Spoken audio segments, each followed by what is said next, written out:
بہت بہت شکریہ پروفیسر خالد جاوید صاحب کا، بہت دل کی گہرائیوں سے ہم انور لٹریچر فیسٹیول میں خیر مقدم کرتے ہیں۔ جیسا کہ عبد الماجد نے بتایا کہ پروفیسر خالد جاوید صاحب صرف ہماری اردو دنیا کے نہیں بلکہ اس وقت ہندوستان کے بہت بڑے ناول نگار ہیں، اور ان کے ناول صرف اعزاز نہیں بلکہ لٹریری حلقوں میں ان کی مقبولیت بہت زیادہ ہو چکی ہے۔ سب سے پہلا سوال پروفیسر صاحب آج ہم آپ سے کرنا چاہتے ہیں، ہماری آڈینس جو ہے آج کی، ہم یہ جاننا چاہتے ہیں کہ آپ کا یہ جو پورا سفر ہے، تعلیمی سفر کے ساتھ ساتھ آپ کا تخلیقی سفر، میں نے کہیں پڑھا ہے کہ آپ نے پہلی کہانی جو ہے غالباً 7 یا 8 سال کی عمر میں لکھی تھی، اور پھر اسے ایک چھوٹا ناولٹ بھی آپ نے سینئر سیکنڈری کے دوران لکھا۔ تو یہ جو آپ کا تعلیمی سفر بھی ہے اور تخلیقی سفر ہے، اس کے بارے میں ہماری اس بحث کے شروع میں ہماری آڈینس کو کچھ معلومات ہو جائے تو اس میں کافی روشنی پڑ سکتی ہے۔ بہت شکریہ، بہت بہت شکریہ سر۔ ایسے سیدھے ہاں، تو یوں تو اس قابل اپنے آپ کو سمجھتا نہیں کہ کوئی سفر اور تخلیقی سفر جیسے جو بڑی بڑی اصطلاحات ہیں وہ مجھ سے منسلک ہو سکتی ہیں، کہ آپ نے بہرحال جو سوال کیا تو عرض یہ کرنا ہے کہ یہ تھوڑا سا ماحول کا بہت اثر تھا اس میں، اور خوش قسمتی سے جو پورا خاندان تھا میرا، یا جو پورا گھر تھا، ننیال کی طرف سے بھی اور ددیال کی طرف سے بھی، دونوں ہی جگہ جو ادب اوڑھنا بچھونا اور شاعری اوڑھنا بچھونا رہی ہے۔ میں نے بارہا اپنے انٹرویوز میں کہا ہے کہ بچپن میں مجھے ایک ہی بات کا افسوس ہے کہ کبھی کھیلنے کو نہیں ملا اس طرح سے، جبکہ میں نے ہاکی کھیلی تھوڑی بہت، ہاکی ہی پسند تھی سب سے زیادہ، تو اس کی کچھ اور بھی وجوہات تھیں ہاکی کی، آپ اگر پوچھیں کہ سب کرکٹ کیوں نہیں تھی تو وہ میں آپ کو بتاؤں گا نہیں۔ تو گھر میں رسالے آتے تھے، ادبی رسالے آتے تھے اس زمانے کے، اور پھر ان کی ایک اجتماعی قلت ہوا کرتی، تو ایک کوئی شخص پڑھنا شروع کرتا تھا اور ہم جو بچہ تھے بالکل چھوٹے وہ بیٹھ کے سنا کرتے تھے، لکھنا پڑھنا نہیں آتا تھا۔ ابن صفی کے ناولوں کی قلت ہوتی تھی اور اس کا میرے ذہن پہ بہت گہرا اثر ہوا، یعنی مجھے اردو ابھی ٹھیک سے کیا لکھنا پڑھنا آتی نہیں ہے، لیکن ابن صفی کے جو کردار تھے وہ ذہن پہ نقش ہوتے چلے گئے، 4.5 5 سال 6 سال 7 سال کی عمر سے، فریدی، حمید، عمران، یہ وغیرہ وغیرہ۔ تو گھر میں یہ جو ایک پورا ماحول تھا، اور یہ میرا جو خاندانی یہ ننیال کی طرف سے ہمارے حقیقی ماموں ابو فضل صدیقی صاحب تو بعد میں پاکستان چلے گئے تھے تقسیم ہند کے واقعے کے بعد، اور انہوں نے کسان اور کھیتی اور ایگریکلچر ان چیزوں پہ بہت زیادہ لکھا ہے انہوں نے، اور گاؤں تھے، یہاں تک کہ ان کو پریم چند کہا گیا پاکستان کا، اور بہت مشہور وہ مطلب رہے۔ اور اس کے علاوہ ہماری 2-3 خالائیں جو تھیں، وہ آپ اس زمانے میں سمجھیے کہ وہ مقبول عام لکھنے والی تھیں، جو خواتین کے ناول نے، اس میں فاطمہ انیس تھیں، فاطمہ نفیس تھیں، کئی ہماری جو خالائیں، 3 خالائیں، ان کے ناول بہت چھپتے تھے۔ نسیم بک ڈپو انہونوی جو یہ تھے، نسیم انہونوی، ان سے وہ لکھنؤ میں نسیم بک ڈپو ہوا کرتا تھا جو زیادہ تر خواتین کے ناول شائع کرتا تھا۔ عفت موہانی، رضیہ بٹ، بشریٰ رحمان، اے آر خاتون وغیرہ کے ناول ہندوستان میں وہیں سے شائع ہوئے پہلی بار، تو وہاں وہ شائع ہوتی تھی۔ تو پورا جو ماحول تھا وہ اس میں یہ گنجائش ہی نہیں تھی کہ آپ کسی اور چیز کی طرف سوچ سکیں آپ سوائے ادب کے۔ تو چونکہ یہ لکھنے پڑھنے کا سلسلہ چل رہا تھا تو میں نے بھی ایک دن سوچا کہ کچھ لکھا جائے۔ تو وہاں وہ عمر میری اس وقت بالکل ٹھیک آپ کہہ رہے ہیں 7 سال کی عمر تھی جب میں نے وہ کہانی ایک اپنی لکھی، اور اس کے بعد وہ، لیکن وہ چھپی نہیں تھی۔ میری پہلی جو شائع شدہ کہانی ہے وہ ایک اخبار نکلا کرتا تھا، ملاپ، ڈیلی ملاپ، یہاں سے اردو کا ایک اخبار، بہت مشہور اخبار تھا، کانگریس کا ماؤتھ پیس تھا وہ۔ تو اس کے اندر، اس میں میری ایک کہانی شائع ہوئی پہلی بار، بزدل کے نام سے، تب میری عمر 9 سال کی تھی۔ تو پھر اس کے بعد یہ سلسلہ چلتا رہا، اور پتہ نہیں کہ کہاں تک پہنچا، کیا ہوا اس کے بارے میں کچھ معلوم نہیں۔ یہ بات صحیح ہے آپ کی، مطلب یہ جو تخلیق کا جو سفر ہے وہ یہاں سے شروع ہوتا ہے، لیکن تعلیم کے سلسلے میں پتہ یہ لگا کہ آپ فلسفے کے اسٹوڈنٹ تھے، جو آپ کے ناولوں میں بھی جھلکتا ہے، اس کا ریفلیکشن ہے. تو یہ فلسفے سے یہ اردو ادب کا سفر یا اردو میں لکھنے کا سفر یہ کس طرح سے شفٹ آیا، اور اس کے پیچھے میں کوئی مائلسٹون، کوئی سنگ میل ہے؟ یا نہیں، یہ فلسفے سے بھی پہلے میں سائنس کا طالب علم تھا. میں فلسفہ تو بس ایم اے کیا میں نے فلسفے سے، بعد میں پھر ایم فل کیا، اس میں کام کیا، لیکن میں شروع سے ہی سائنس کا طالب علم رہا. یعنی جو میری اسکولنگ ہوئی ہے وہ سائنس سے ہوئی ہے. اس میں اردو بھی میرا کوئی موضوع نہیں تھا اور نہ ہی فلسفہ تھا. وہ بی ایس سی میں نے کیا، اور بی ایس سی کرنے کے بعد پھر میں نے ایم ایس سی کا پہلا سال مکمل کر کے چھوڑ دیا، جو کہ میں نے فزکس میں کیا تھا. ہاں، وہ پہلا سال مکمل کر کے چھوڑ دیا. اور ادھر آنے کی وجوہات یہ تھیں کہ ایم ایس سی کا جب پہلا سال میں کر رہا تھا تو اس میں ہمارے کورس میں اس زمانے میں نیا کوانٹم فزکس کا پیپر جو تھا وہ انٹروڈیوس کیا گیا. اور کوانٹم فزکس کو جب میں نے پڑھا تو میں نے یہ دیکھا کہ جو ہماری پرانی فزکس تھی یا جو کہ کلاسیکل فزکس تھی وہ اس کے بالکل مخالف ہے. اور بالکل وہ اس کے جو رولز ہیں، جو کہ کلاسیکل جو فزکس ہے اس کے جو رولز ہیں وہ اس پہ اپلائی نہیں کرتے ہیں آپ کے کوانٹم فزکس پہ. یعنی وہ وہاں صرف میٹر کی بات ہوتی تھی، یہاں اینٹی میٹر کی بات ہونے لگی.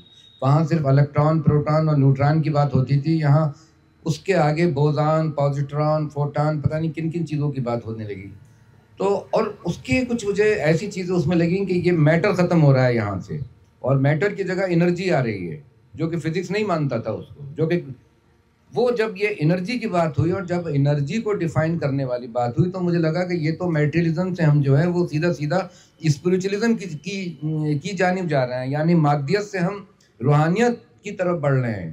اور وہ پھر آئنسٹائن کی جو پورا جو اس کی تھیوری تھی، جو اس کی تھیوری آف ریلیٹیوٹی، اضافیت کی جو تھیوری ہے، جب وہ پڑھا تو یہ چیز اور بھی زیادہ صاف ہو گئی. تو مجھے لگا کہ پھر اب فلسفے کی طرف جانا چاہیے، چونکہ یہ کافی تجرید اس میں ہوتی جا رہی ہے.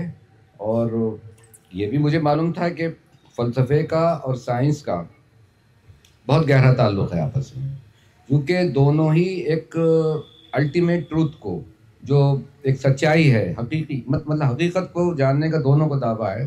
دونوں کے راستے الگ الگ ہیں، اور دنیا کو سمجھنے کی کوشش سائنس اپنی طرح سے کرتی ہے، فلسفہ اپنی طرح سے کرتا ہے. لیکن ساری تکون جو کہ ادب میں اور فلسفے میں کامن ہے وہ یہ ہے کہ ایک رشتہ بنتا ہے جس کو کہ ہم کہتے ہیں کہ ماں بعد طبیعتی رشتہ ایک بنتا ہے، ایک میٹافزیکل ٹرینگل بنتا ہے کہ انسان ہم کیا ہیں اور دنیا کیا ہے، اور اس دنیا کو بنانے والا جس کو چاہیں آپ جو بھی نام دیں، آپ خدا کہیے، آپ بھگوان کہیے، آپ ایشور کہیے، آپ قادر مطلق کہہ دیجئے، یہ تھوڑا سا نیوٹرل ورڈ بن جاتا ہے. تو اس سے کیا تعلق ہے، یعنی ہمارا کائنات سے کیا تعلق ہے، پھر کائنات کا کیا تعلق اس قادر مطلق سے، اور قادر مطلق کا کیا تعلق اس دنیا سے ہے. یہ ٹرینگل کے چاروں طرف ادب بھی گھومتا ہے، فلسفہ بھی گھومتا ہے. اور آپ یہ بھی کہہ سکتے ہیں کہ دنیا کے جتنے مذہب ہیں ان کے پاس بھی یہی سوالات رہے ہیں، اور وہ اپنا اپنا ایک راستہ دیا. تو اس طرح میں فلسفے میں آیا، اور میں نے 5 سال باقاعدہ فلسفہ پڑھایا وہاں پہ. اور بعد میں یہ ادب کی طرف، چونکہ یہ ادب جہاں تک اردو ادب کا سوال تھا تو وہ اس کی کوئی تعلیم مجھے اس طرح سے لینے کی ضرورت نہیں پڑی. تھوڑی سی پیپر کوالیفیکیشن کی ضرورت پڑی، وہ میں نے بعد میں کر لی. ورنہ گھر میں ہی ایسا ماحول تھا کہ 9 سال 10 سال کی عمر میں جو ہے وہ فسانہ عجائب، باغ و بہار اور طلسم ہوش ربا سب پڑھ چکے. اسی بات سے جو بات نکلتی ہے آپ کی کہ آپ ایک فلسفہ پڑھ رہے ہیں اور اس میں ایک مثلث سمجھ رہے ہیں، ایک ٹرائنگل ہے زندگی کے بارے میں، کائنات کے بارے میں، خدا کے بارے میں، تو پھر ہماری ایک سوچ بنتی جاتی ہے کہ ہم کو کوئی اظہار کرنا ہے. تو آپ نے ایک جگہ لکھا ہے کہ آرٹ کی خاص بات یہ ہے کہ آرٹ انسان کو امورٹل بنا دیتی ہے، زندگی کے بعد بھی اس کو زندہ رکھتی ہے. تو کیا صرف یہی وجہ تھی کہ آپ اپنے خیالات کو کسی کانکریٹ فلسفیکل بک کے پیش کرنے کے بجائے اس کو فکشن کی شکل میں پیش کر رہے ہیں؟ تو یہ جو تعلق بنا، یہ جو ریلیشن بنا، وہ کیسے آیا، اس پر اگر روشنی ڈال سکیں تھوڑی سی. ہاں، یہ تو بہت بعد میں یہ چیزیں سمجھ میں آتی ہیں. جب لکھ رہے تھے، جس زمانے میں لکھ رہے تھے، تو ایک اندرونی ایک کیا داخلی ایک جبر ہے، ہم کو خود نہیں پتا کہ ہم کیوں لکھ رہے ہیں. مطلب یہ آج بھی نہیں پتہ ہوتا ہے ہم کو، اس کی جو سیدھی کوئی وجوہات منطقی اعتبار سے دی ہی نہیں جا سکتی. تو وہ پہلا کام تو کیونکہ تخلیقیت کا دباؤ آپ کے اوپر ہوتا ہے، لکھتے تو آپ اس طرح سے. اب میں نے آپ سے اپنی جو پہلی کہانی کی بات کی ابھی، جو میں نے 7 سال کی عمر میں لکھی ہے، تو دیکھیے مجھے تو پتہ ہی نہیں کہ یہ جو کتابیں ہیں یہ چھپتی ہیں، یہ تو پتہ ہے چھپتی ہیں، لیکن ان کی کیا اناٹامی ہے یہ تو مجھے نہیں معلوم، یا پبلشنگ انڈسٹری کیا ہے، یا اس کے کتنے ریڈر ہوں گے. میں تو اپنے آپ کو اکیلا ریڈر سمجھتا تھا ابن صفی کا، اور کوئی ریڈر ہی نہیں ہوگا، یا صرف ہمارے گھر کے لوگ ریڈر ہوں گے. آپ 5-6 سال 8 سال 9 سال کے بچے سے کیا امید لگائیں گے؟ تو وہ تو یہ نہیں جانتا تھا کہ اتنی تعداد میں چھپتی ہیں اور ایک اس کی ایک مارکیٹ ہے. تو یہ جو رائٹر اور ریڈر یا مصنف اور قاری کے بیچ کا جو رشتہ ہے اس سے میں انجان تھا. تو میں اس لیے تو لکھ نہیں رہا تھا. وہ جو کہانی میں نے لکھی تھی اس کے لیے میرے پاس تو کاغذ بھی نہیں تھا، کیونکہ میں نے چھپ کے بھی لکھی تھی. یہ کوئی وہ ہے کہ مجھے کبھی لکھے یہ لگا کہ میں اپنے جذبات کا اظہار کروں گا، تو چھپ کے بھی لکھی تھی. تو مجھے سفید کاغذ چاہیے تھا، وہ بھی مجھے نہیں مل رہا تھا. تو اس زمانے میں جو شادی کے کارڈ اور عید کے جو کارڈ وغیرہ آتے تھے، اس کا جو پچھلا حصہ ہوتا تھا وہ سادہ ہوتا تھا.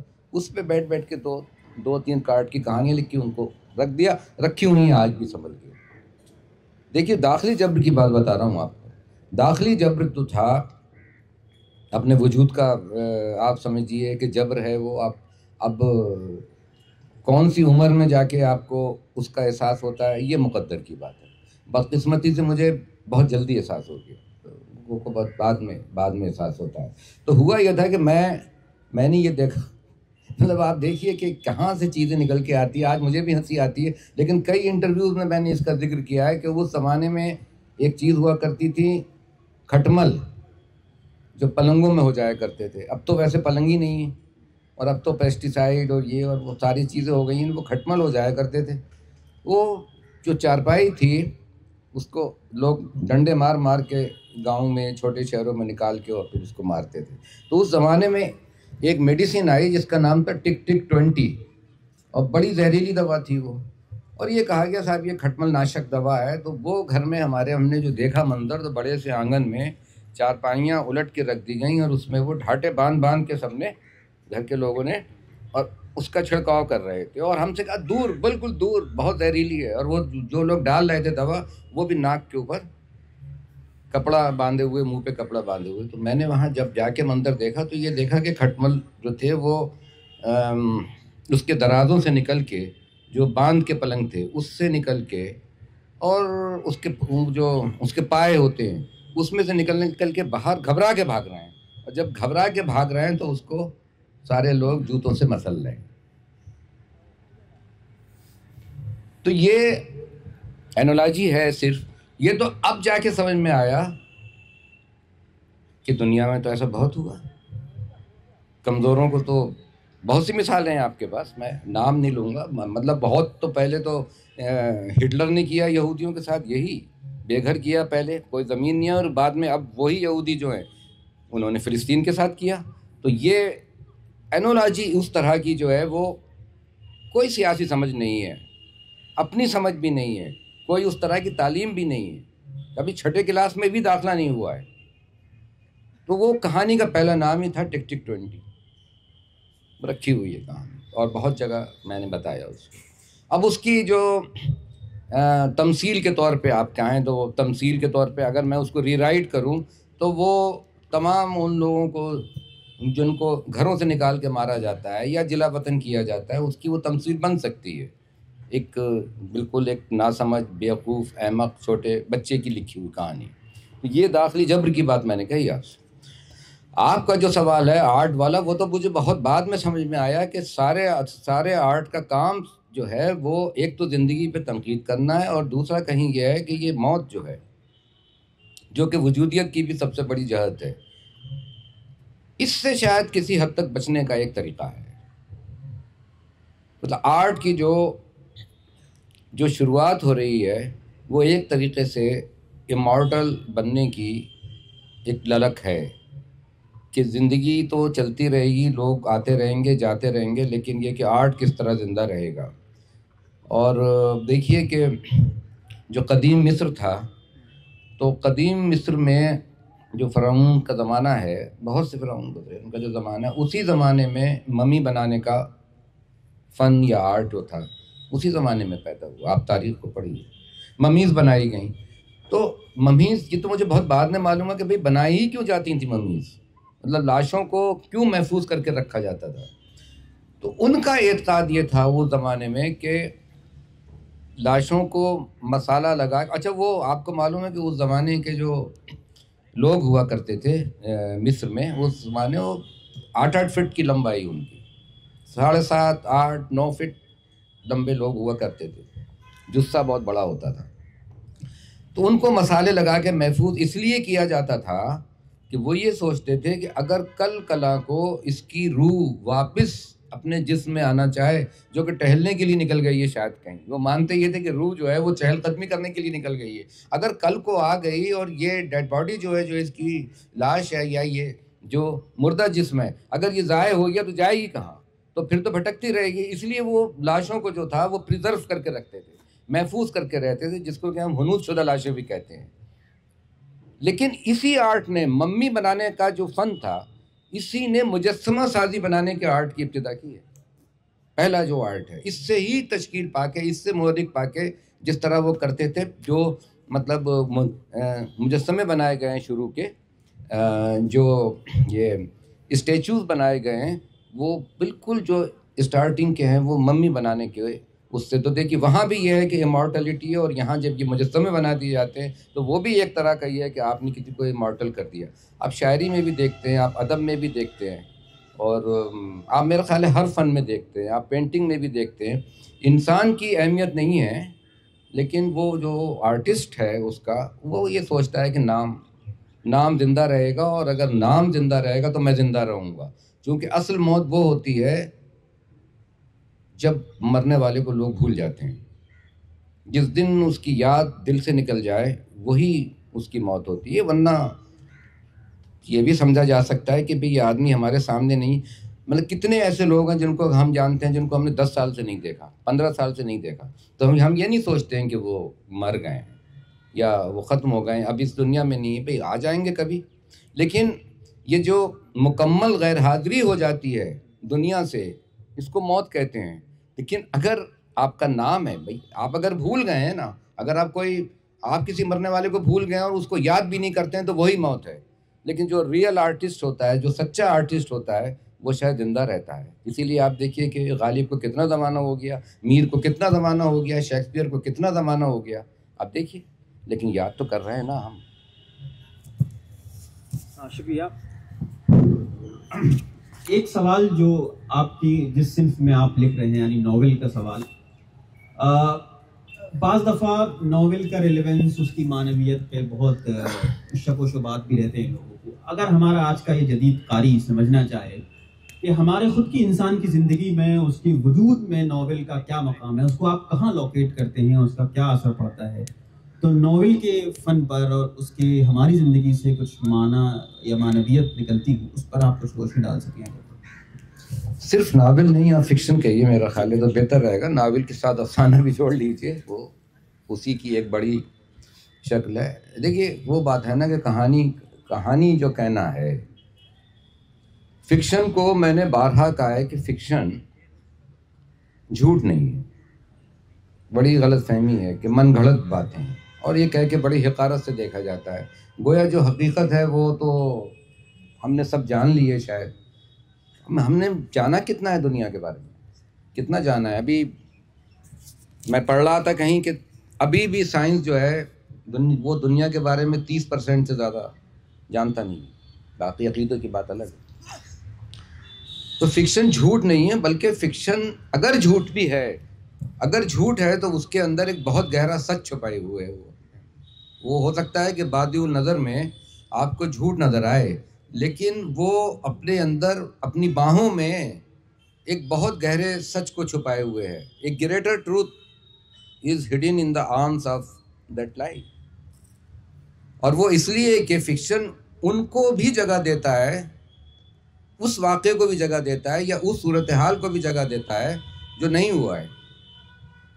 اگر میتھمیٹکس میں اگر ہم پرابلٹی کی تھیوری پڑھیں تو جو نہیں ہوا ہے یعنی جو ممکن تھا لیکن ہوا نہیں، تو وہ جو کہ پرابیبل ہے، جس کی پاسبلٹی تھی ہونے کی، فکشن اس کو بھی جگہ دیتا ہے. تو ایک بڑا سچ ہوا یہ، چونکہ یہ اپنے تمام امکانات کو بھی اپنے اندر پوشیدہ رکھتا ہے.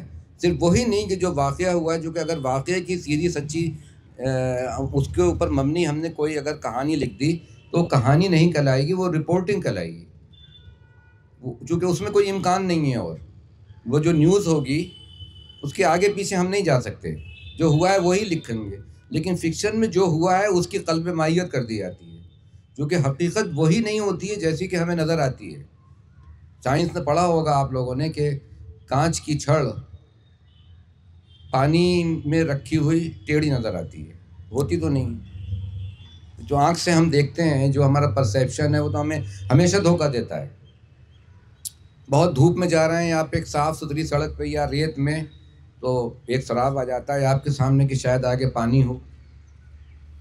بندوق سے، پستول سے، رائفل سے جب ہمیں نشانہ لینا ہوتا ہے تو یہی سکھایا جاتا ہے کہ صاحب جو آپ کو دکھ رہا ہے سامنے، اس سے تھوڑا نیچے کر کے آپ ڈالیے.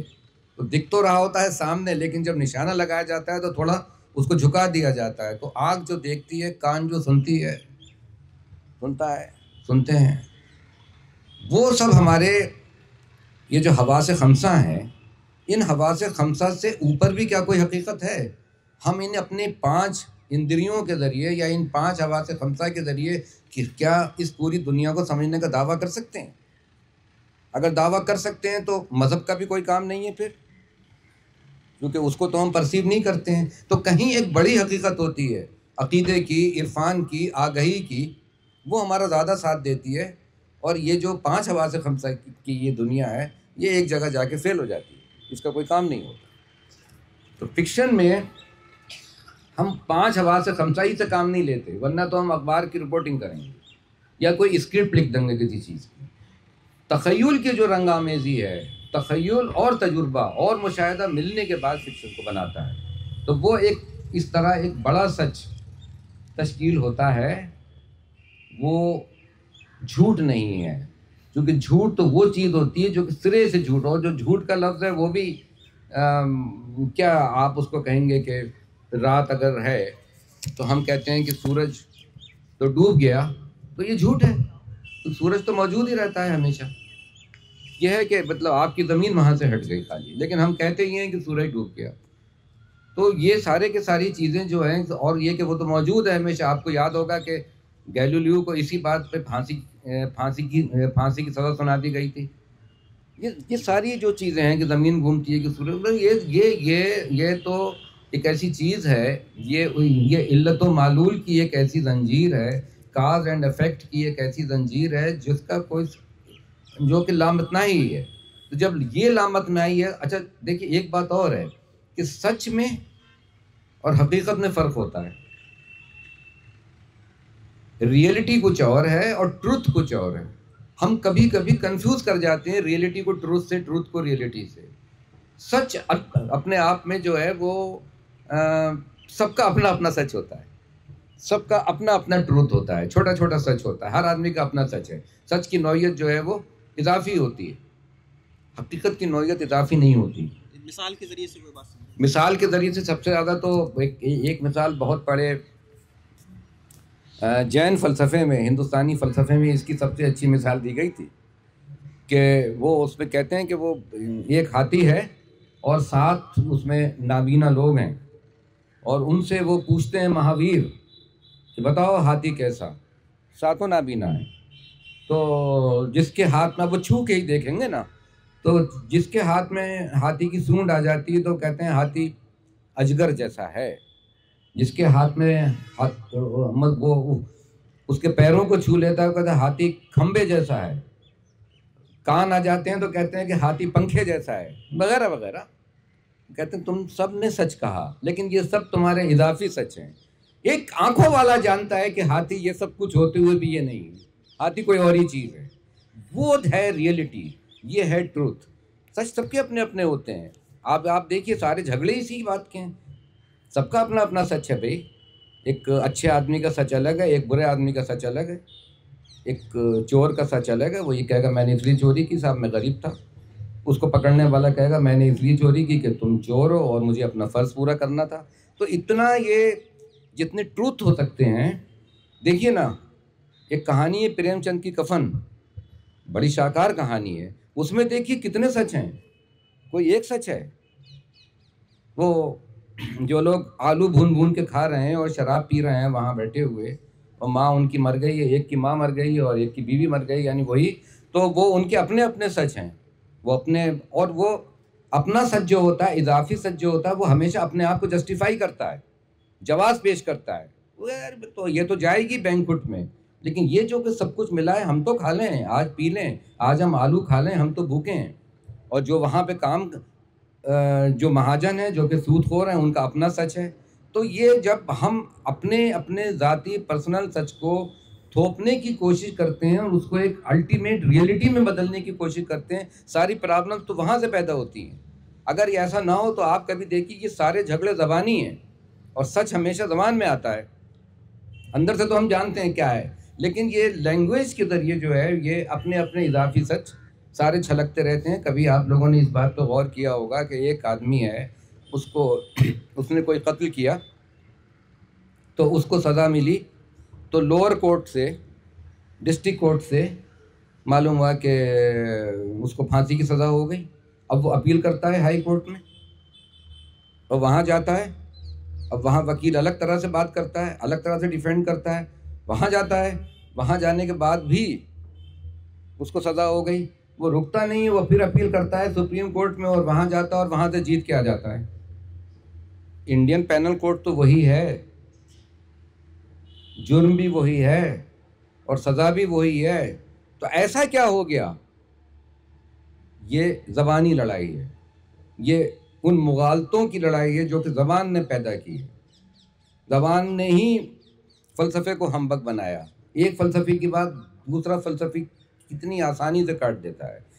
ایک سائنس میں تو چلیے چھوڑیے, سائنس میں بھی ہوا ہے یہ کہ وہ نیوٹن دیکھ رہے ہیں کہ پیڑ سے پھل جو ہے وہ نیچے آ کے گر رہا ہے, تو ان کے جتنے یار دوست ہوا کرتے تھے وہ بڑے پڑھے لکھے, وہ بھی سائنسداں تھے. کوئی سائنسداں ہے, کوئی میتھمیٹیشین ہے, لیبنیز بھی وہیں پر بیٹھا کرتا تھا, ڈیوڈ ہیوم بھی وہیں بیٹھا کرتا تھا. اور وہ کہہ رہے ہیں کہ بھئی یہ کیا کر رہے ہو, تو بول رہے ہیں کہ نیچے کیوں جا رہا ہے. تو ایک اوور سمپلیفیکیشن جو کہ ہمارے اندر شامل ہوتا ہے ہمیشہ, آج بھی کرتے ہیں ہم, وہ یہ تھا کہ بھیا وہ نیچے نہیں جائے گا تو کیا اوپر جائے گا, یہ تو ہوتا ہی ہے. تو جو ہوتا ہی ہے یہ اس سے بڑا کوئی اور مغالطہ نہیں ہو سکتا دنیا میں. یہ تو ہوتا ہی ہے. تو نے کہا بھئی کیوں ہوتا ہے؟ جو سوال فلسفے کے پاس بھی ہے اور سائنس کے پاس بھی ہے وہ یہی ہے کہ کیوں, کب, کہاں. تو کہتے ہیں میں یہی تو بتاؤ کہ کیوں ہوتا ہے. تو اس کا کوئی جواب نہیں تھا, اور 5 سال 7 سال کی محنت کے بعد آخرکار یہ لا انوینٹ کر لیا گیا, دریافت کر لیا گیا کہ زمین میں خود مطلب کسی چیز کو کھینچنے کی طاقت ہوتی ہے, جس کو کہ ہم کشش ثقیل کہتے ہیں, گریویٹیشنل پاور کہتے ہیں. اور یہ نہ ہوتا تو راکٹ بھی ایجاد نہیں ہوتا, ہوائی جہاز بھی ایجاد نہیں ہوتا. تو یہ اگر محض ہم یہ کہیں یہ تو ہوتا ہی ہے اور اپنے سچ کو دوسرے کے سچ پہ تھوپنے کی کوشش کریں تو غلط ہو جائے گا.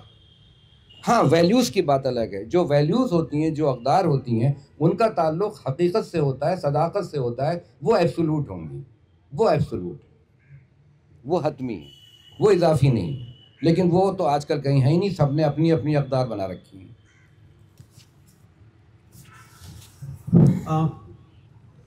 پروفیسر صاحب, اس سے ملتا جلتا ہی سوال اس سے آگے کہ جب آپ نے کہانی لکھنی شروع کی تو آپ کا نیریٹو بھی, آپ کا بیانیہ بھی, لیکن اس سے زیادہ آپ نے جن موضوعات کو کہانی کا موضوع بنایا اور جو کہانیاں لکھی, اس کا انتخاب, وہ کون سی چیز ہٹ کرتی ہے انسان کو کہ مجھے اس موضوع پر کہانی لکھنی ہے, وہ کس ماحول میں پرورش پاتا ہے, اس پر اگر آپ تھوڑا سا اور ایلیبوریٹ کرنا چاہیں, خاص طور سے موت کی کتاب کے پس منظر میں اور جو وجودی مسائل ہیں انسانی زندگی میں. ہاں تو وہ تو وجودی مسائل ہے. میں نے کہا نا, میں نے آپ کو اپنی پہلی کہانی کی جو مثال دی, تو آپ سوچئے کہ وہاں اور بھی بچے کھڑے ہوئے تھے, وہاں اور لوگ کھڑے ہوئے تھے, وہاں تو کچھ ادیب بھی تھے موجود تھے, لیکن ایک جو خاص سینسٹیوٹی ہوتی ہے. میں سینسیبلٹی کی بات نہیں کر رہا ہوں, میں سینسٹیوٹی کی بات کر رہا ہوں, حسیت کی بات کر رہا ہوں, سمجھداری کی بات نہیں کر رہا ہوں. شاید یہ سمجھداری کی بات تھی بھی نہیں. تو وہ ایک خاص حسیت ہونا بہت ضروری ہے. مطلب آپ ریسیور اینڈ کے اوپر آپ دیکھیے کچھ نہیں ہے, آپ ساری دنیا بول رہی ہے آپ سے اور لگاتار زمین بھی گھوم رہی ہے, گردش میں ہے.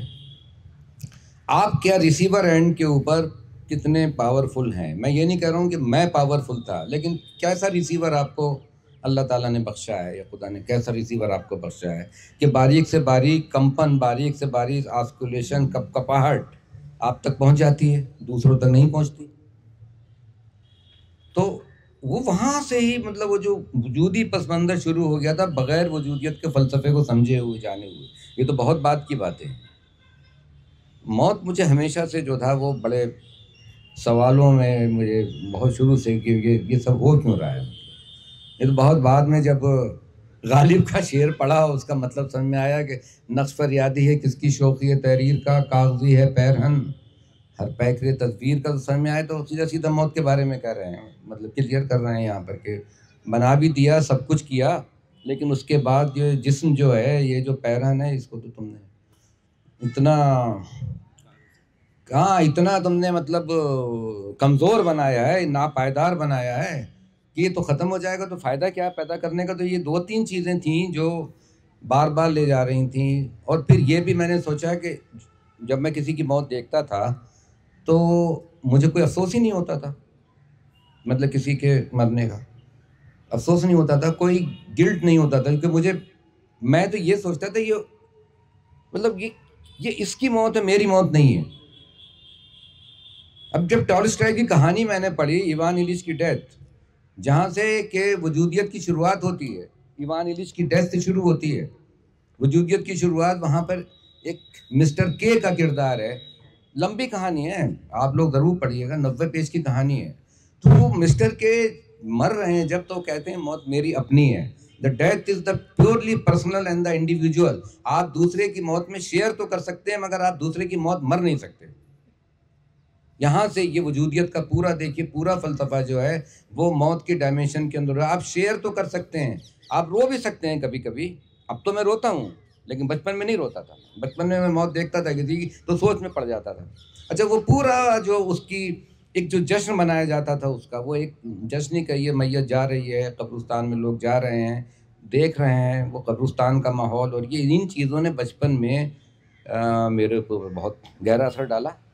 اور بعد میں اس نے بڑے فلسفیانہ قسم کے کچھ سوالات اس میں پیدا کیے. اور میں یہ بتاؤں کہ کوئی آدمی شروع میں اپنا موضوع نہیں چنتا ہے بلکہ موضوع سے چنتا ہے. مجھے تو اس موضوع نے خود چنا. یہ تو غالب بھی کہہ چکے ہیں کہ یہ سارے جو مضامین خیال سے آتے ہیں, ہم کیا ہمارا وہ ہمارا قلم جو ہے وہ تو ہاں وہ تو سریر خامہ نوائے سروش ہے. تو ٹھیک ہے, مطلب یہ تو بھائی ہمیں کو تو یہ لگا کہ ہم کو منتخب کیا گیا, کیوں ہم یہی کہہ سکتے تھے. ہم یہ کہہ رہے ہیں, آپ کچھ اور کہہ رہے ہیں, کوئی اور کچھ اور کہہ رہا ہے, تو سب کے اپنے اپنے موضوع ہیں, اس میں کوئی جھگڑے کی بات ہی نہیں ہے. آپ وہی بات جو میں نے کہا کہ سب کے اضافی سچ ہوتے ہیں اور وہ اپنا سچ تھوپنے کی کوشش کرتے ہیں. تو میرے اوپر تو الزام ہی یہ ہے کہ بڑا ڈارک لکھتے ہیں, بڑا اداس لکھتے ہیں, موت ہی موت ہوتی ہے, عورتیں ان کی یہاں ہوتی ہیں تو خوبصورت نہیں ہوتی ہیں, مطلب گویا کہ ساری دنیا میں خوبصورت ہی عورتیں ہوتی ہیں. تو وہ جو پوری جمالیات ہے, پوری جو جمالیات ہے ہماری, اس جمالیات کو بھی سبورٹ کرنا ضروری تھا. تو موضوع نے مجھے چنا اور بعد میں اس کا عادی ہو گیا. تو یہ پھر میں نے موت کی کتاب لکھی. پھر آپ دیکھیے اس کے بعد میں نے جتنے ناول لکھے, چونکہ اس ناول کے میں کہیں لکھا ہوا ہے کہ جس کو یہ کتاب پسند نہ آئے وہ اس کو نالی میں پھینک سکتا ہے. تو ایک صاحب نے تو باقاعدہ مطلب لکھا کہیں پہ مطلب رسالے میں کہ ہم نے خالد جاوید کا ناول پڑھ کے نالی میں ڈال دیا. تو جو چیز جو استعارتاً لکھی گئی تھی اس چیز کو انہوں نے واقعی نالی میں ڈال دیا. اس طرح کے اس ناول میں پورا ایک رسالہ نکلا کرتا تھا, پورا گوشہ اس کے خلاف آیا, تعریف بھی بہت ہوئی. تو پھر بعد میں کیا ہوا, دیکھیے ہوں تو میں بھی انسان, تو بشری کمزوریاں تو میرے اندر ہوں گی نا, کوئی ولی تو ہوں نہیں, لہٰذا بعد میں مجھے بھی ضد ہو گئی. تو جب میں نے نعمت خانہ لکھا تو میں چاہتا تو نعمت خانہ ہے, تو میں چھوٹا سا نیچے لکھ دیا موت کی دوسری کتاب.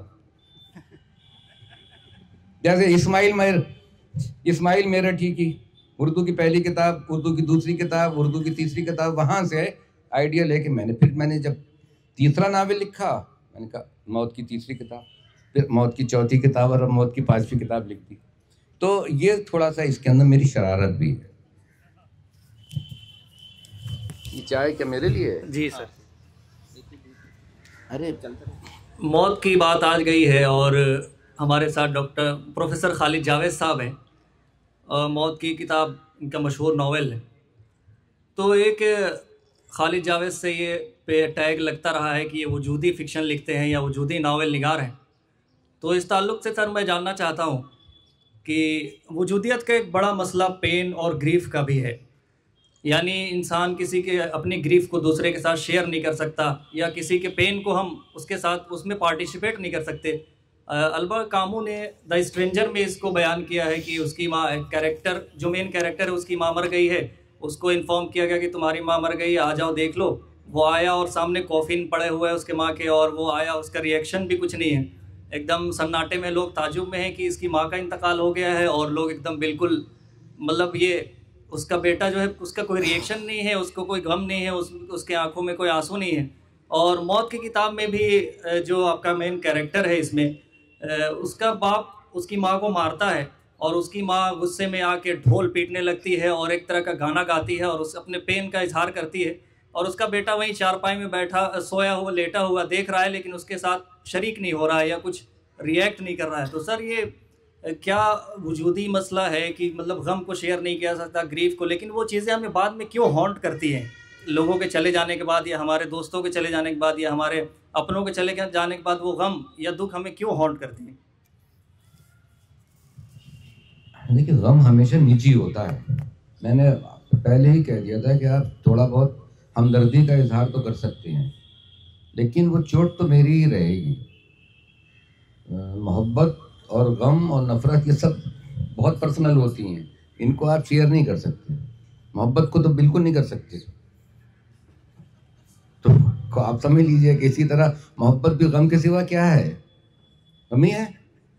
تو غم کو شیئر تو کیا نہیں جائے گا. آپ کا سوال یہ ہے کہ یہ جو وجودی عناصر کی آپ نے بات کی، تو چونکہ جو وجود ہے نا ہمارا، وہ ایک ہر انسان بنیادی طور پہ ایک چیز جو فلسفہ شروع ہوا وجودیت کا، شروع کیا ہوا مطلب یہ تو ایک طرح کا رجحان تھا کہ انسان کیا دوسری مخلوقات سے مختلف ہے کہ نہیں ہے. اب تو مذہب میں ہمارے کہہ دیا گیا، اور ہر مذہب میں کہ اشرف المخلوقات ہے، لیکن اس کو اس طرح ڈیفائن کیے کہ جو باقی جو دوسرے جاندار مخلوقات ہیں، کیا ان میں بھی وجودیت ہوگی؟ یا وجودیت کا جو فلسفہ ہے، یا جو وجودیت کا جو عنصر ہے، پارٹ ہے وجودیت، دا پارٹ آف ایگزسٹینشلزم، وہ صرف کیا انسانوں ہی کے لیے مخصوص ہے؟ کیا ہم انسانوں پہ اس طرح کے لیب میں لٹال کے ایکسپیریمنٹ کر سکتے ہیں جس طرح ہم چوہوں، بندروں اور خرگوشوں پہ کرتے ہیں؟ نہیں کر سکتے. اس لیے کہ وہاں پہ ان جانوروں کے یہاں ریفلیکس ایکشن تو ہیں، ان کے انسٹنکٹ تو ہیں، مگر یہ شعور کی اس منزل پہ نہیں ہے. ان کے زیادہ تر لوگوں سے مطلب یہ کہ زیادہ تر جو یہ مخلوقات ہیں یہ ایک سی ہی ہوتی ہیں، ان میں بہت فرق نہیں پایا جاتا ہے. سب کے بیہیویئر ایک سے ہوتے ہیں، سب میں ایک انسٹنکٹ ہوتی ہے، سب اپنے سروائیور کے لیے جد و جہد کر رہے ہیں. لہذا جب ایک مینڈک کے اوپر کوئی تجربہ ہوتا ہے تو وہ سارے مینڈکوں کے لیے، یا سارے خرگوشوں کے لیے، سارے بندروں کے لیے، جن جن جانوروں پہ ہم کرتے ہیں ان سب پہ اپلائی کرتا ہے. لیکن جب ایک انسان کی ہم بات کرتے ہیں اور وہ ماہر نفسیات کے پاس جاتے ہیں، تو اس کا ڈپریشن، اس کا ٹینشن، اس کا ڈیمینشیا، اس کا ایمنینشیا، اس کی نیوروٹک، اس کا پیرونائٹ، اس کی بائی پولر ڈیزیز، سب کی الگ الگ ہوتی ہے، سب کے الگ الگ موٹیو ہوتے ہیں. تو یہ مسئلہ جو ہے وجودیت کا، یہ شعور سے پیدا ہوتا ہے. ہم جو ہیں وہ شعور کی ڈھلان پہ پیدا ہوئے، شعور کی ڈھلان پہ کھڑے ہیں. اگر شعور نہ ہو ہمارے پاس تو کوئی مسئلہ ہی نہیں ہے ہمارا. اور شعور سب کے پاس الگ الگ ہے ہر چیز کا، چونکہ سب کا تحت الشعور الگ ہے اور سب کا لاشعور الگ ہے. سب سے زیادہ سب کا لاشعور الگ ہے. ہم سب یہاں بیٹھے ہوئے ہیں، لیکن سب کا لاشعور الگ الگ ہے. الگ الگ طریقے سے ہم یہاں اپنے اندر پتہ نہیں کیا کیا لیے ہوئے بیٹھے ہیں، میرا آپ کا. تو جو چیز میرے اوپر لاگو کرتی ہے وہ آپ پہ لاگو شاید نہ کرے. ہاں ایک چوٹ ہو سکتی ہے, جسمانی چوٹ ہو سکتی ہے کہ جتنا درد آپ کو ہوگا اسی چوٹ کا اتنا درد شاید مجھے بھی ہوگا, لیکن اس میں بھی قوت برداشت جو ہوگی وہ الگ الگ ہوگی. یہ ایک چیز ہے کہ یہ جو شعور ہے, یہ شعور ہے کہ اپنے آپ میں سے ابھرنے کا, اپنے امکانات ڈھونڈنے کا, کہ انسان وہ نہیں ہے جو کہ دیگر مخلوقات ہیں, انسان ان سے اوپر ہے, اشرف المخلوقات ہے. اور اگر اشرف المخلوقات ہے تو کیا اس کے اندر جو چھپے ہوئے امکانات ہیں ان چھپے ہوئے امکانات کو باہر لائے گا, کیا ان کو ابھارے گا؟ اور ساری دنیا اسی سے بنی. آپ دیکھیے کہ یہ پوری جو دنیا ہے اس کے اندر کتنی پوٹینشیلٹی ہوتی ہے, کتنی طاقت چھپی ہوئی ہوتی ہے. یہ وجود کی ہی طاقت ہوتی ہے. اس لیے وجود کے بارے میں سارت نے بالکل سیدھا سیدھا کہا تھا کہ اپنے اندر سے ابھرتے رہنے کی کیفیت جو ہے وہ اس کو ہم وجودیت سے عبارت کر سکتے ہیں, اپنے اندر سے لگاتار ابھرتے. اور یہ جب یہ ہوتا ہے تو آدمی کو بڑی تکلیف ہوتی ہے, چونکہ وجودیت میں تنہائی, بیگانگی, آپ نے کامو کا ذکر کیا, البیر کامو کا ذکر کیا آپ نے, اس کے ناول کا ذکر کیا آپ نے, تنہائی, ایلینیشن, بیگانگی, یہ جو کیفیات ہیں, موت کا احساس, یہ ساری چیزیں اس کو عافیت کوشی سے الگ کر دیتی ہیں. جتنا ہم بھیڑ میں رہیں گے اتنا ہم اپنے آپ کو سیف پائیں گے. ہم پین اٹھانا نہیں چاہتے, ہمارا کمفرٹ زون یہ ہے, ہم اپنے کمفرٹ زون میں رہ رہے ہیں, یعنی بہت احتیاط سے رہ رہے ہیں, اسی لیے یہ لوگ باغی بھی کہلائے. سارت نے تو ایک مثال یہ دی کہ صبح کو دودھ کی لائن میں کھڑے ہو کے دودھ لینا وجودیت کے خلاف ہے. یعنی یہ جو یہ جو آپ کی پوری سوسائٹی ہے, اس کو اتنا زیادہ تہذیب یافتہ بنا کے ایک طرح کی ان کی آزادی کو ختم کرنے کی کوشش کی گئی. لہذا آزادی کا بھی بہت بڑا تصور ہے. عافیت کوشی وجودیت کے خلاف ہے. میں نے کہا ہے کہ غالب سے زیادہ کوئی وجودی شاعر ہم نے نہیں پیدا کیا. شعر سنیے,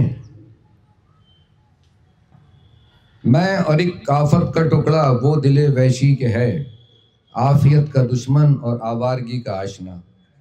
نہ وجودیت کا فلسفہ تھا اس وقت, نہ کسی نے وجودیت کی مبادیات پہ بات کی ہوگی, لیکن کیا سمجھ تھی اس آدمی کی کہ عافیت کا دشمن, آوارگی کا آشنا, یا آوارگی کے معنی اپنی ذات میں بھٹکتے رہنے کے, وہی تکلیف اٹھانے کے ہیں, اسی کے.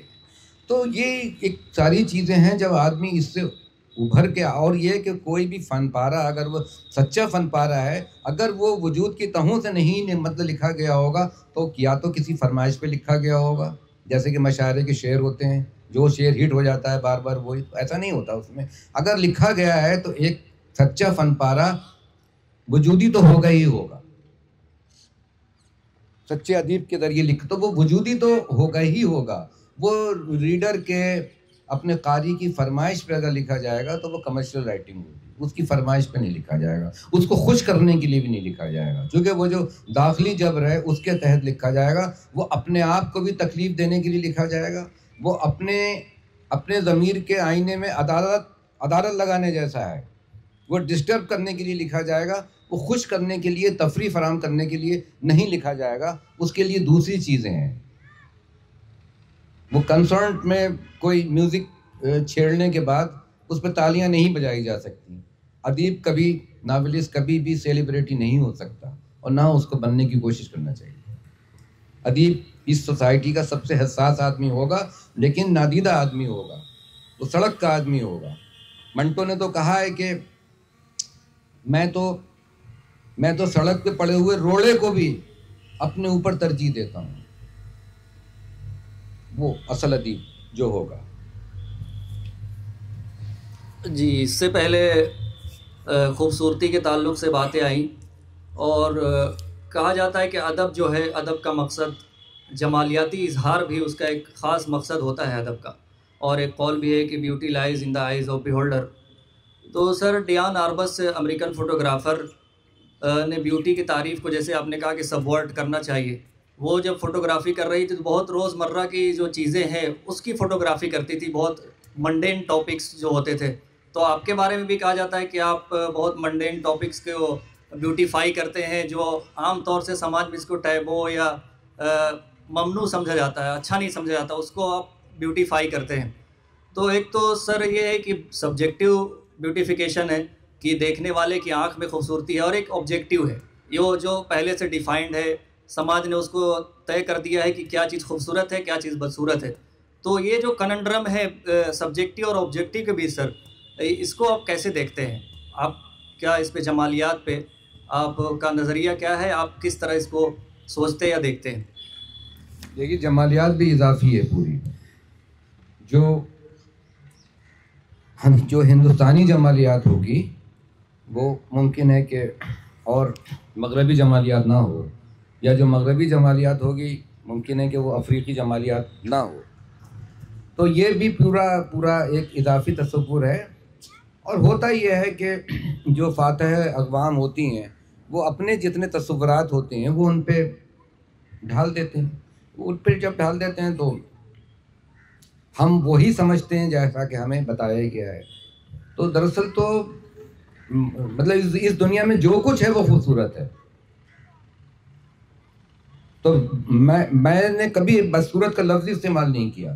دوسرے لوگ میری چیز پڑھ کے کہتے ہیں کہ یہ بدصورتی ہے، تو ان کو اپنی آنکھوں کا علاج کرنا چاہیے.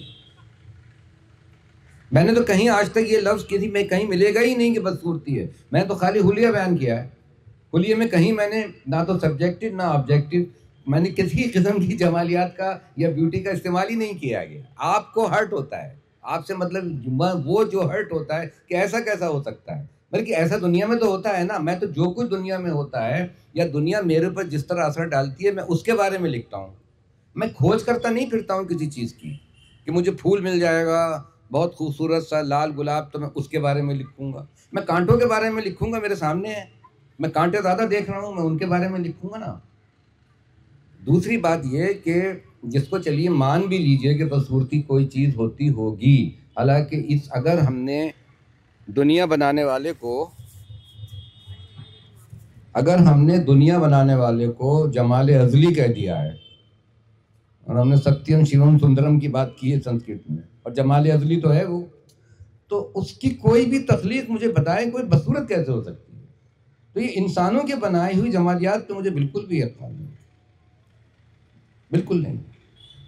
یہ سازش ہے ایک بہت بڑی دنیا کو باہر نکال دینے کی، در بدر کر دینے کی، یہ سازش ہے. تو بدصورتی نام کی کوئی چیز ہوتی نہیں. ایک آپ جو اردو کے میرے طالب علم ہیں وہ جانتے ہیں، زیادہ تر ہوں گے، کہ شبلی نے ایک جگہ بہت ہی عمدہ بات کہی تھی. شبلی نے محاکات کے بارے میں جہاں لکھا ہے وہاں ایک مثال دی ہے کہ چھپکلی ہمیں دیکھنے میں گھناؤنی اور کریہ محسوس ہوتی ہے. دیکھیے جملہ دیکھنے میں گھنی اور کریہ محسوس ہوتی ہے. ظاہر ہے کہ یہاں محسوس ہوتی ہے، بعض جگہ تو اس کو لوگ کھاتے ہیں، ان کو تو نہیں ہوتی ہوگی. اسی لیے میں نے کہا کہ جمالیات اضافی ہے. ہم تو میڈک کا اچار نہیں کھا سکتے، لوگ تو کھاتے ہیں. اضافی ہے، بار بار کہہ رہا ہوں اضافی ہے، سچ اضافی ہے. کہتے ہیں چھپکلی دیکھنے میں گھناؤنی اور کریہ محسوس ہوتی ہے، لیکن جب ایک آرٹسٹ اس کی ہو بہو تصویر بنا دیتا ہے، یہ جملہ ہے موازنہ انیس و دبیر میں ہی ہے، کہتے ہیں کہ جب کوئی ایک مصور اس کی ہو بہو تصویر بنا دیتے ہیں تو ہمارے منہ سے واہ نکل جاتی ہے، واہ کیا بنا ہے. یعنی وہی چیز جب آرٹ میں آ جاتی ہے تو آرٹ میں تو آ کے اس کو خوبصورت بننا ہی بننا ہے. آرٹ سے باہر ہو سکتا ہے کہ وہ کچھ ہو. تو اگر فکشن جگہ نہیں دے گا ان سب کو، ان ساری چیزوں کو جن کو آپ گھنونا کریہ سمجھتے ہیں، بیمار سمجھتے ہیں، بدصورت سمجھتے ہیں، تو شاعری تو دے گی نہیں بھائی. فلم بھی نہیں دے گی تو میں ہی دوں گا. تو اس لیے میں جو ہوں وہ اس میں شاعری کیوں نہیں دے سکتے؟ اس کا بھی تھوڑا سا شاعری کا ایک جو مروجہ رسومیات ہے نا اس کی بہت پابند ہوتی ہے. وہ نظم ہو سکتا ہے دے سمجھ رہے آپ، جو نئی نظم ہے ماڈرن نظم ہے اس میں باہر ہوا ہے، لیکن ہم تو زیادہ تر اپنے اردو میں جو ہے وہ غزل کی شاعری سب سے مقبول ہے، تو اس کی رسومیات ہمیں اس کی ڈسپلن ہوتا ہے. فکشن میں ڈسپلن نہیں ہے کوئی. فکشن میں آپ زمان اور مکان پیدا کر دیجئے، ٹائم اینڈ اسپیس پیدا کر دیجئے، کہانی ہو گئی. اور کہانی تو جناب وہ میں اس وقت کہتے ہوئے بھول گیا کہ وہ تو ہمارے شعور کی زبان ہے. ابھی جو شعور، ہم جو کچھ بھی سوچتے ہیں وہ کہانی کی زبان میں ہی سوچتے ہیں. وہی ٹائم اینڈ اسپیس والی بات، زمان اور مکان والی بات. ابھی جب یہ لیکچر ختم ہو جائے گا، لیکچر نہیں ہے یہ ایسی بکواس ہے، جب یہ بکواس خالد جاوید کی ختم ہو جائے گی تو اس کے بعد کل کوئی آپ سے اگر پوچھے، کل کو کوئی اگر یہ پوچھے کہ کیا ہوا، تو آج کی رودات آپ اس طرح بتائیں گے جیسے کہ آپ ایک کہانی کہہ رہے ہیں. کیونکہ فکشن جو ہے وہ ہاں کل وہ آئے تھے، پھر خالد جاوید آئے، پھر انہوں نے ایک کپ چائے پی، پھر انہوں نے ایک کپ چائے اور پی، پھر وہ آ کے بیٹھے، پھر ان سے مائک نہیں چلا تو وہ ان کا مائک ٹھیک کیا گیا. یہ سب اسٹوری کے ایلیمنٹ. اور دیکھیے دنیا کی جتنے مذہبی صحیفے ہیں سب بھی اسٹائل کہانی کہنے کا ہی کہتے ہیں. بائبل کی کہانیاں موجود ہیں، توریت کی کہانیاں اور قصص الانبیاء. تو یہ کہ دیکھیے ہر جگہ اسٹوری ٹیلنگ ایک اسلوب کی طرح موجود ہے اپنی بات کہنے کے لیے. مجھے یاد نہیں کہاں کہا تھا، لیکن شاید نہج البلاغہ میں ایک جگہ حضرت علی نے فرمایا ہے کہ کہانیاں کہتے رہو تاکہ لوگ کچھ تو سمجھیں. وہ لفظ ہے کہانی کہنے کا، اسٹوری ٹیلنگ کا. اور یہ دیکھیے کہ اسٹوری ٹیلنگ ہر آرٹ میں پہلے سے موجود ہے. جب آدمی غاروں میں رہا کرتا تھا، اس زمانے میں اس کے غار دیکھیے، گفا دیکھیے، تو جو تصویریں اس نے بنائی ہیں اس نے گیرو رنگ سے اور اس سے، تو اس کے اندر بھی کہانی ہے. ایک شہزادہ جا رہا ہے، اس کے ہاتھ میں تیر کمان ہے، اور ایک ہرن آگے بھاگ رہا ہے، پھر وہ ہرن اور آگے بھاگتا ہے، پھر اس ہرن کا جو ہے وہ شکار ہوتا ہے، وہ شکار ہو کے بادشاہ. تو کہنے کو تو پینٹنگ بنائی جا رہی ہیں، مگر ان پینٹنگ میں ایک کہانی ہے. رقص میں ایک کہانی ہوتی ہے ہمیشہ، چاہے کتھک ہو، چاہے کتھا کلی ہو، چاہے اڈی پوسی ہو، کوئی بھی ہو. تو کہانی کے ایلیمنٹ سے باہر جائیں گے نہیں. اسی لیے کہا جاتا ہے کہ صاحب سب سے چھوٹی کہانی بتائیے، تو سب سے چھوٹی کہانی بھی موجود ہے جو کہ 2 جملوں میں پوری ہو جاتی ہے. ان کا کیا؟ انہوں نے کہا ایک تھا راجا، ایک تھی رانی، دونوں مر گئے.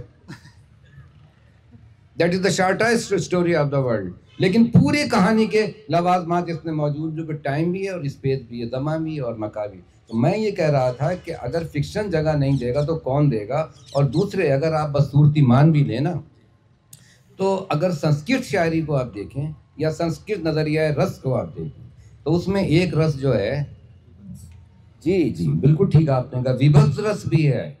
یعنی ٹھیک ہے وہ چیز گندی لگتی ہے آپ کو، لیکن اگر اس کو آرٹ میں اس طرح پیش کیا جائے تو اسی طرح کا رس بن جاتی ہے، جیسے ویر رس، کروڑا رس، شرنگار رس ہو سکتا ہے. وہ بھی ایک اپنے آپ میں رس ہے. تو یہ ہے، یہ اب آپ دیکھیے نا، پوری وجودیت کی جو شروعات ہوئی ہے وہ بھی اسی بدصورتی سے ہوئی ہے.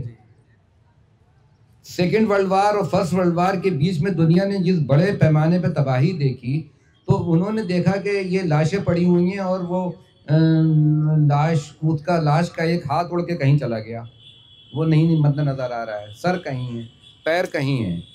تو دادائزم پورا کا پورا وہاں سے شروع ہوا. پوری پینٹنگ ایسی شروع ہوئی جن میں انہوں نے کہا کہ جمالیات کا تصور بدل گیا.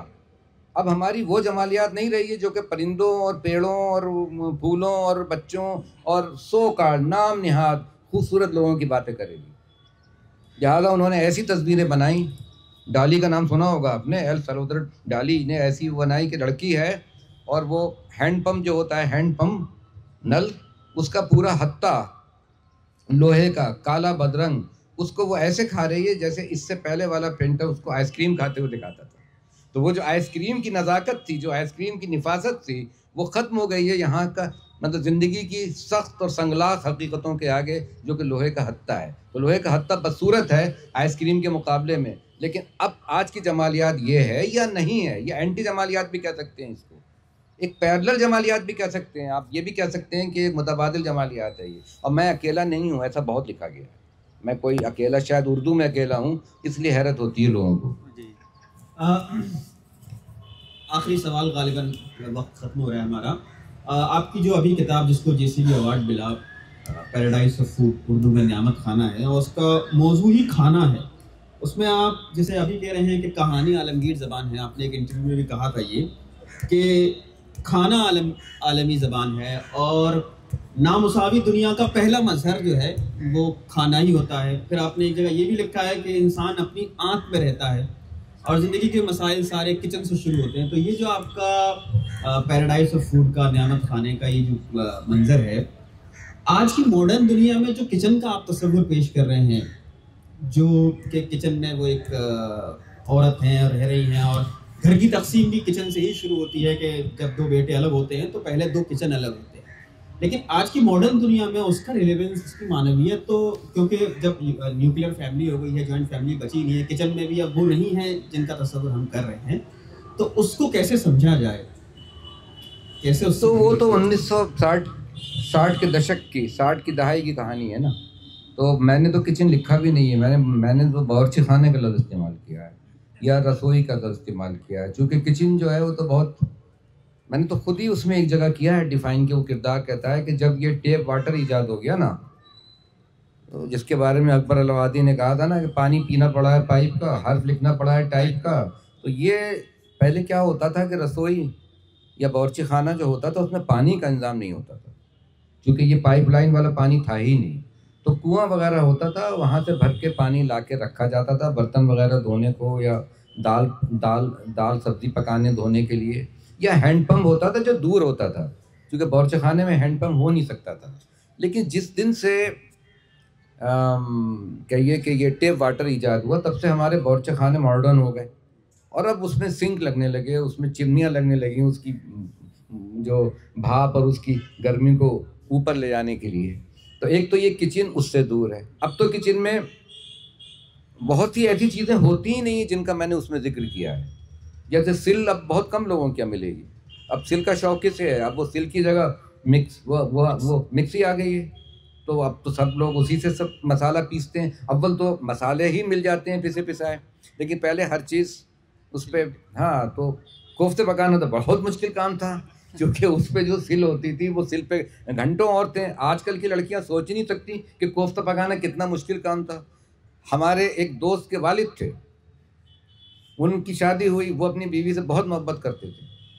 ہم نے ان سے کبھی پوچھا کہ کوفتے پسند ہیں آپ کو؟ تو انہوں نے کوفتوں کی شان میں اتنی گستاخیاں کی کہ آج تک میں نے کبھی نہیں سنا. انہوں نے کہا کہ ایسا کیوں؟